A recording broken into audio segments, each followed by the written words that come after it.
अगर आप कनाडा में विजिटर वीज़ा पर दाखिल हों और फिर गायब हो जाएं, तो वो आपको ढूंढने में कितना जोर लगाएंगे। ज़ीरो कोशिश। किसी को ये परवाह नहीं होगी कि आप कहाँ हैं और क्या कर रहे हैं। सिस्टम आपको ट्रैक नहीं करता और न ही आपकी वापसी का हिसाब रखता है। असल सवाल ये है कि क्या आप कनाडा हैं, में रह सकेंगे? जवाब है हाँ और नहीं।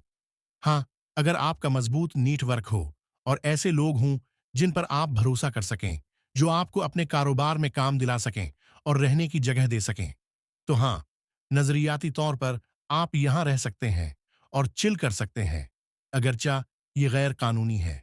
मुझे एक आदमी के बारे में पता है जो 12 साल यहां है, गैर कानूनी तौर पर रहा, फिर आखिरकार पकड़ा गया और डीपोर्ट हो गया। वो ट्रकिंग का काम करता था और भारी ट्रक चलाता था, खुदा जाने कैसे। सुना है कि वो अब अपने गांव का सबसे अमीर आदमी है।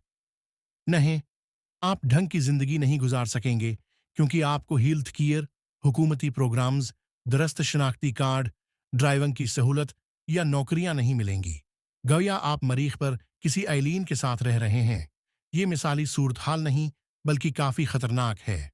अगर आप किसी कानून की खिलाफ वर्जी, हादसे या किसी ऐसी चीज में मुलूस हों जिसमें आपकी शिनाख्त दरकार हो, तो आप फौरन डिपोर्ट हो जाएंगे और अपने मुल्क वापस जाकर मुमकिना कानूनी चारा जुई का सामना करेंगे।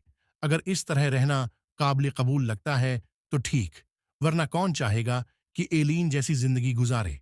उम्मीद है ये मददगार होगा।